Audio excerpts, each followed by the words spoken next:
रे ये दम गिनती के दिए भाई फेर सके तो फेर। जैसे एक समय जब गरीबदास जी कथा समझाया करते थे किसी को, तो भक्त आकर कहते थे कि महाराज 100 टेंशन शरीर में दिन मन में रहती है, लड़की का विवाह करना है, वर्षा हुई नहीं, कुछ साधन हो नहीं रहा, बता कैसे भजन बनेगा। तो परमात्मा दास जी कहा करते भक्ति करोगे तो सारे काम होंगे। कहने लगे जी देखेंगे भक्ति फिर बात बनेगी। अब कहने का भाव ये है कि तुलसीदास जी कहते हैं तुलसी पिछले पाप से हरि चर्चा ना भावे, और जैसे जबर के बेगते भाई भूख विदा हो जाए। किसी व्यक्ति को बुखार हो गया, वो मलेरिया, तो उसको रोटी जो प्रतिदिन खाया करता था, स्वादिष्ट भोजन भी कड़वा लगा, जीभ पर नहीं रखा जाता। काजू, किशमिश और संतरे, सेब ये भी कड़वे लगते हैं। अब वो वस्तु पदार्थ कड़वे नहीं है, कड़वे उसके शरीर बुखार ने यानी जवर ने, टेम्परेचर ने उसके बॉडी की व्यवस्था बिगाड़ दी, जिससे उसने मीठी वस्तु भी कड़वी लग रही है। इसी प्रकार जिन प्राणियों के ऊपर पाप कर्म का घना दबाव होता है, ये राम नाम के मनुखा दाख और सेब संतरे, यह तो घनी अच्छी चीज है, लेकिन उसको अच्छी नहीं लग रही, कति स्वादिष्ट नहीं लगती, रुचि नहीं बनती। रागनी सुन लेगा, गाने सुन लेगा, कि तो नाच देख लेगा, कूदा उछल कर लेगा, राम नाम की कह जन फिर देखूंगा। तो उसका कारण यह है कि उसके पाप कर्मों ने इतना डिस्टर्ब कर रखा है उसकी आत्मा को कि उसको अच्छा ही नहीं लगता। ऐसी कड़वी लगती है परमात्मा की वाणी जैसे उस रोगी को लगती है। उसका ट्रीटमेंट क्या है? कुनीन खानी पड़ेगी, कड़वी कड़वी फांकी मारनी पड़ेगी, ना चाहते हुए भी खानी पड़ेगी। और जब छुटकारा न तो मौत है, तो वो रोगी फिर नाच दी खाता है कुनीन, और फिर स्वस्थ हो जाता। जब देखा उसकी दशा, ऐसी भूख लगती है उसको कि सूखी रोटी हो ना, सब्जी ना हो घर पर, घर वाले के सब्जी बन जाए 10 मिनट डट जाए ना, सूखी दे दे। अब लगी भूख के जबकि, और जब सब कुछ स्वादिष्ट बना के दे रहे थे वो भी नहीं सुहा रहा था। तो इस प्रकार कहते हैं कि जिस व्यक्ति को परमात्मा समझाने की, गरीबदास जी समझाने की चेष्टा किया करते थे, तो वो यूं कहा करता जी बहुत काम है, फलाना काम है, ये करना है, वो करना है। अब कैसे कोई टेंशन हो जाती है, मंत्र भी ले लेते थे, भजन नहीं कर पाते थे, ये बहाने बनाते थे। अब जैसे एक समय एक दरोगा जी SHO पुराने समय में घोड़ी पे बैठकर किसी दूसरे गांव में जा रहा था किसी कामवश। जून का महीना, हरियाणा क्षेत्र, उसमें रहट होते थे, कुआं बैलों से चलते थे, और एक पुली का बाल्टी बांध जोड़ दिया करते सैकड़ों, वो नीचे से कुएं से जल जाती थी और बाल्टी बाहर आकर के और नाली में वो खाली होती थी, खाली नीचे चली जाती, उसको रहट बोला करते। और वो बैलों से चलाया जाता था, तो जो वो कोल्लू बनाया जाता था वो भी चर चर करे, उसका लंबा एक पार्ट होया करे, लंबी लठ वो भी चर चर करे। और वो जब वो रहट चालो वो पत्ती, वो बाल्टी भी चर चर खड़ खड़ करे। वो घोड़ी पर बैठा आ रहा था, दोनों को प्यास गजब की लग रही थी।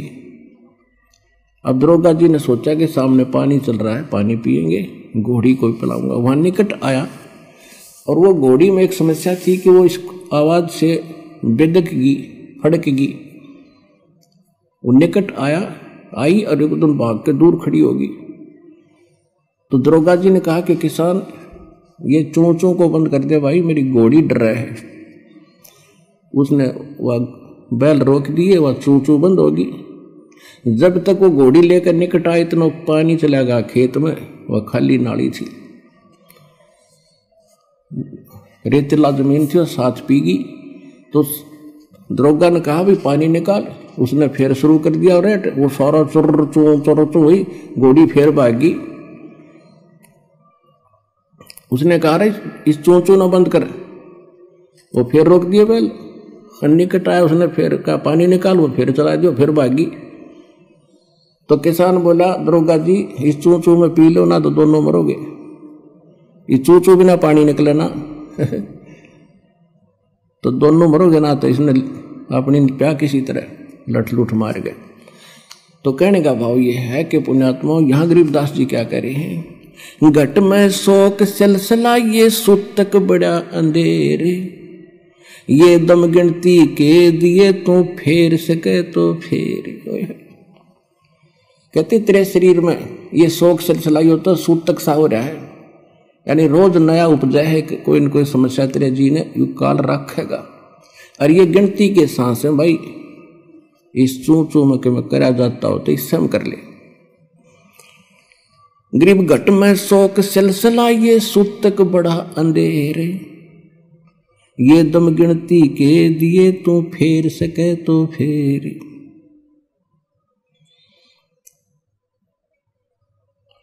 अब क्या बताते हैं, तोड़ पिंजरा ले गई ये मंजारी मुस्काले,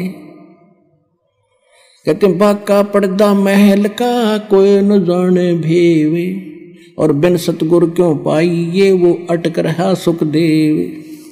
तोड़ पिंजरा ले गई ये मंजारी मुस्काले, कृष्ण कन्हैया पर चली वो बाली झिमर की बाले। होय होय।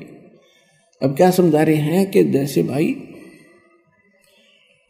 ये काल ऐसा जालिम है, जैसे चूहे को बिल्ली पकड़ ले जाती है अचानक, और वो भी मस्त होता है अपने परिवार में, और कहती इस काल ने तुम्हारे भगवान के ऊपर कृष्ण कन्हैया पर चली वो बाली झिमर की भाल। वो तीर मारा उसने, उसकी वो भी नहीं सोच रहा था, राजा था वो, कौन सा मरना चाहा था, और उसकी मौत होगी। फिर क्या बताते हैं, बाके पर्दे हम गए भाई सतगुर के उपदेश, शिव ब्रह्मा विष्णु रटत हैं वह पार न पावे शेष। जहां मैं गया हूं वहां पर ना तेरा ब्रह्मा जा सकता, ना विष्णु ना शिव, और ये शेष नाग को भी तुम कहते हो बड़ा वजन करता है। देखो वजन उस सत्य मंत्र का हो तो बात बने। अब जैसे बबूल का बीज बो दिया किक्कर का, और बो दिया आम का, जान के किसी ने मिसगाइड कर दिया, बोला जिसने ना देखा था आम कि ये आम का बीज है, इसको बो, और सेवा की विधि सारी से सही बता दी, ऐसे रक्षा करना, जल डालते रहना, ये अंकुर होगा फिर बड़ा होगा, फल लगेंगे। अब जैसे ही सतनाम और सारनाम इस कंप्लीट कोर्स के अतिरिक्त जितने भी भगत श्रद्धालु जिस संतों पंथों में हैं, वो सभी मोक्ष और भगवान प्राप्ति के लिए प्रयत्नशील हैं और उनसे दीक्षा ले रखी है। तो सभी ने वो मोक्ष मार्ग का मंत्र दे बबूला लगेंगे। तो कहने का भाव ये है कि जहां सत मंत्र नहीं है वो बबूल बीज के और आम की आशा में अपना जीवन नाश करे। और वो आम का बीज सतलोक आश्रम बरवाला जिला हिसार के अंदर।